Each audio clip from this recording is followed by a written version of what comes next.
Et bonjour à toutes et à tous, c'est Chuchu. J'espère que vous allez bien, moi c'est nickel. Aujourd'hui on se retrouve pour une toute nouvelle vidéo. Ce week-end a eu lieu le Grand Prix d'Indonésie sur le circuit de Mandalika. Un week-end qui a vraiment eu une très belle course principale et une très belle course au sprint. Si cette vidéo vous plaît, n'hésitez pas à lâcher votre plus gros pouce bleu, ça me ferait extrêmement plaisir.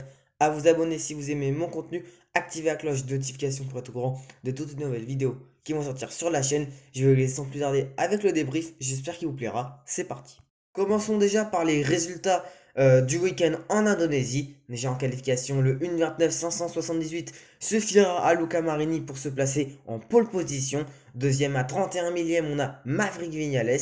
Son coéquipier et compatriote Aleix Espargaro complète le top 3. Une très belle quatrième place de notre Français Fabio Quartararo. Cinquième, c'est Brad Binder.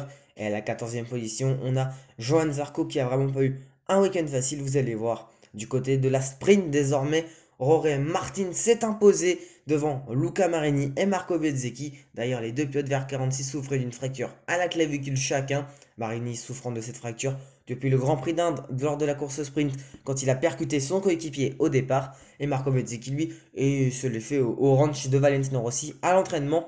Une quatrième place ensuite pour Marie Viennes. Fabio Quartaro complète le top 5 et une 12e position pour Johan Zarco. Et du côté du Grand Prix, évidemment, on va vite voir le classement et ensuite on parlera un petit peu de ce qui s'est passé pendant la course. C'est évidemment Francesco Bagnaia qui a remporté ce Grand Prix, donc qui était pas leader du championnat. Vous allez voir après la course sprint, mais qu'il est redevenu. Ensuite, c'est évidemment Marc Vivianes, le Batman d'Aprilia, comme vous avez pu le voir sur le podium. Une belle troisième position de Fabio Quartaro sur le podium, qui franchement, je pense, qu'il s'il aurait pu dépasser Vignales et eu un petit peu plus de vitesse de pointe, je pense qu'il aurait remporté ce Grand Prix d'Indonésie. Malheureusement, ça ne l'a pas fait. Belle quatrième position, là aussi, de Fabio Di Giannantonio qui, malheureusement, il se réveille trop tard pour faire des bons résultats parce que il aurait dû en faire depuis le début de saison avec la Ducati qui est excellente. Il voulait prouver au monde entier qu'il avait sa place en MotoGP. Il a sa place en MotoGP pour moi, mais voilà, il aurait dû le prouver avant que Gresini peut-être réfléchisse avant Marquez, puisque quand on voit Di Giannantonio ce qu'il a fait et Marquez ce week-end, bah voilà, je pense que Gresini ont un petit peu peur, même si je pense que Marquez fera des bien meilleurs résultats que Di Giannantonio. Marco Bezzecchi complète, lui, ce top 5 avec une belle cinquième place. Franchement, très beau week-end de Bezzecchi qui est arrivé le vendredi matin. Avant les essais, il est passé à la clinique, il avait le décalage horaire, bref, il avait tout. Et malheureusement, la chute de Johan Zarco, lui qui avait vraiment fait ouais, la course, je ne la comprends même pas, de Johan Zarco. Et on va faire un aparté sur Roré Martin qui, oh là là, Roré Martin, il avait gagné la sprint, il avait vraiment pris un ascendant psychologique sur Pecco Bagnaia. Je pensais vraiment qu'il allait creuser l'écart. Il était en tête, il avait, je crois, une seconde 7, 2 secondes d'avance sur Vignales. Et là, une chute. Alors, franchement, oh, alors là, ça va être vraiment très compliqué pour Roré Martin parce que, franchement, il avait vraiment toutes les clés pour rester devant au championnat. Et malheureusement, il tombe. Après, bon, voilà, est-ce que c'est de la faute totalement à Roré Martin? Je pense que quand même, oui, hein, c'est une erreur qu'il a commis lui. Maintenant, il faudra voir à Philippe Island ce qu'il pourra faire le pilote espagnol. J'espère vraiment qu'il va remonter sur Francesco Bagnaia, mais vraiment, c'est un gros gros dommage à Rory Martin.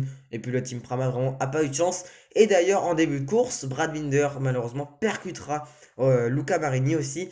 Alors ça, j'étais un peu dégoûté parce que franchement, Luca Marini, après sa course sprint, il aurait pu rêver d'un podium, peut-être pas parce qu'il avait un long lap à faire et avec sa clavicule, ça aurait pu être compliqué, mais d'un top 5 à d'un top 10, franchement, voilà, Luca Marini, il a vraiment pas eu de chance. Et puis Binder, après, il poussera Oliveira, bref, deux longs laps pour Brad Binder.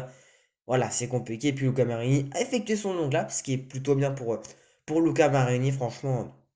Au moins, il l'a fait, il ne l'aura pas à faire en Australie. Et Marc Marquez, petit aparté là aussi sur Marquez, mais on en reparlera après. Bon, chute en sprint et chute en course principale. Voilà, malheureusement, Marc Marquez, il n'était pas vraiment à son meilleur ce week-end.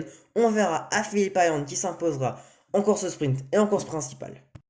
Voici mes tops du Grand Prix d'Indonésie. Et je vais commencer par le demi-frère de Valentino Rossi. Mais ça, on le passe à l'oubliette ce terme-là. C'est Luca Marini. Alors, Luca Marini, il a fait un excellent week-end. Pour moi, je pense que c'est son meilleur week-end depuis le début de la saison. Une pole et une deuxième place en course au sprint. Et malheureusement, comme je l'ai dit tout à l'heure, fauché, enfin, percuté par Brad Binder qui, franchement, voilà, il est trop, il y allait trop fort, franchement. C'était trop dangereux. Et puis, imaginez se repète la clavicule. Bon, je pense que ça le ferait pas rire. Donc Luca Marini a un très bon week-end et je pense, comme je l'ai dit tout à l'heure, il aurait pu faire un top 10 tout simplement en course principale. Malheureusement, ça s'est pas fait pour les raisons que vous savez, même si bon, il a effectué son long lap, il n'aura pas à faire à Philippe Payan, donc tout va bien pour Luca Marini. Ensuite, on va parler de Fabio Quartararo. Alors Fabio Quartararo ce week-end, majestueux. J'ai pas d'autres mots. Franchement, il a fait un week-end exceptionnel, Fabio Quartaro. C'est vrai que là, il commence à reprendre du poil de la bête hein, depuis le Grand Prix d'Inde. Franchement, c'est excellent de la part de Fabio Quartaro. Il a fait une excellente course en Inde où il fait quand même, où il fait podium tout simplement, une bonne course sprint. Son dernier podium, voilà, c'était en Inde, mais avant c'était à Austin, un podium en course principale et encore.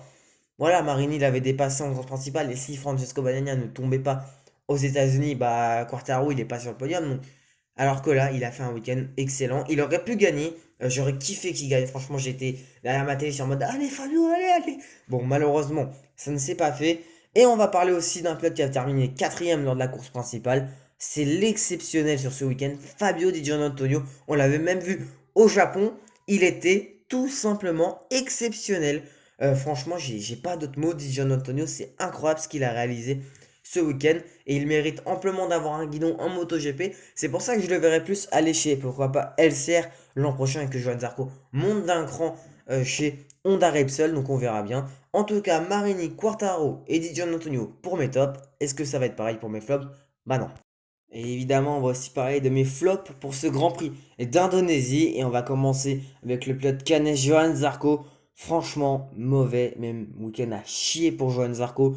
Il était vraiment très mauvais aux essais, mauvais en qualif. Course au sprint, franchement, il finit 12e. Et voilà, c'était pas exceptionnel. Et la course principale, alors je sais pas exactement ce qu'il a eu. J'ai pas vu les interviews. Alors, est-ce qu'il a eu un problème?